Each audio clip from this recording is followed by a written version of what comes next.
بسم الله الرحمن الرحيم.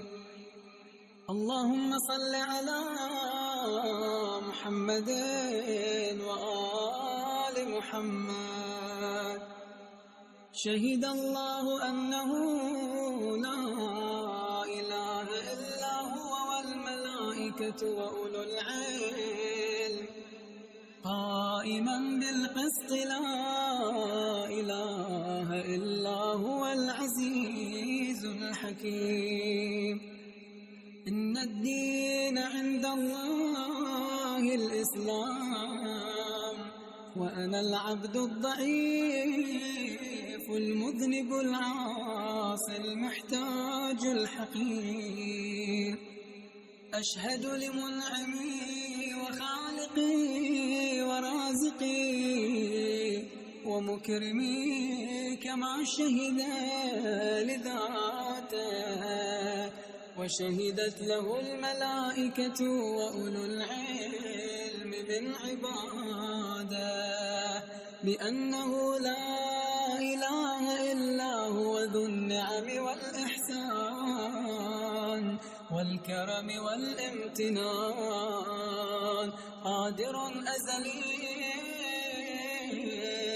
عالم أبدي حي أحدي موجود سرمدي سميع بصير مريد كاره مدرك صمدي. يستحق هذه الصفات وهو على ما هو عليه في عز صفاته. كان قويا قبل وجود القدرة والقوة، وكان عليما قبل إيجاد العلم والعلة. لم يزل سلطانا إذ لا مملكة ولا مال، ولم يزل سبحانا على جميع الأحوال. وجوده قبل القبل في أزل الآزال، وبقاؤه بعد البعد من غير انتقال ولا زوال. غني في الأول والآخر، مستغن في الباطن والظاهر.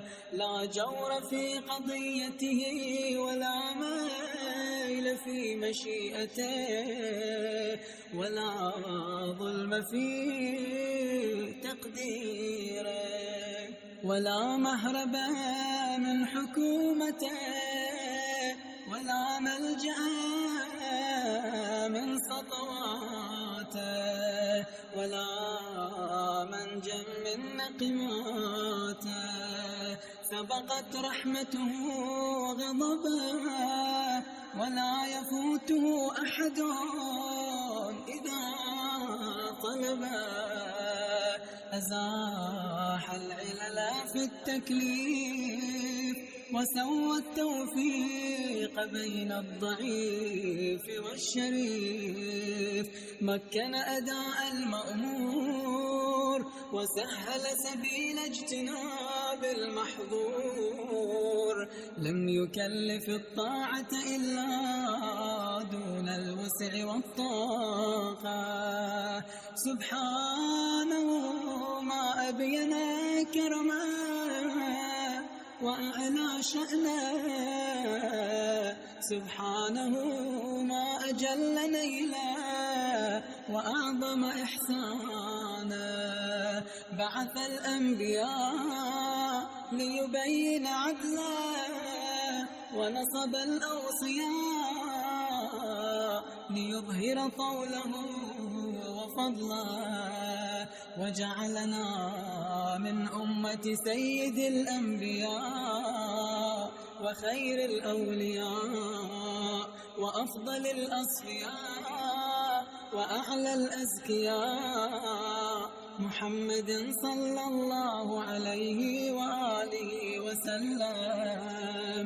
آمنا به وبما دعانا إليه وبالقرآن الذي أنزله عليه، وأشهد أن الموت حق ومساءلة القبر حق والحساب حق والكتاب حق والجنة حق والنار حق، وأن الساعة آتية لا ريب فيها، وأن الله يبعث من في القبور. اللهم فضلك رجائي وكرمك ورحمتك أملي، لا عمل لي أستحق به الجنة ولا طاعة لي أستوجب بها الرضوان، إلا أنني اعتقدت توحيدك وعدلك وارتجيت إحسانك وفضلك، وتشفعت إليك بالنبي وآله من أحبتك، وأنت أكرم الأكرمين وأرحم الراحمين. وصلى الله على نبينا محمد وآله أجمعين الطيبين الطاهرين، وسلم تسليما كثيرا كثيرا، ولا حول ولا قوة إلا بالله العلي العظيم. اللهم يا أرحم الراحمين، إني أودعتك يقيني هذا وثبات ديني، وأنت خير مستودع، وقد أمرتنا بحفظ الودائع، فرده علي وقت حضور موتي برحمتك يا أرحم الراحمين. وصل اللهم على محمد وآله الطاهرين.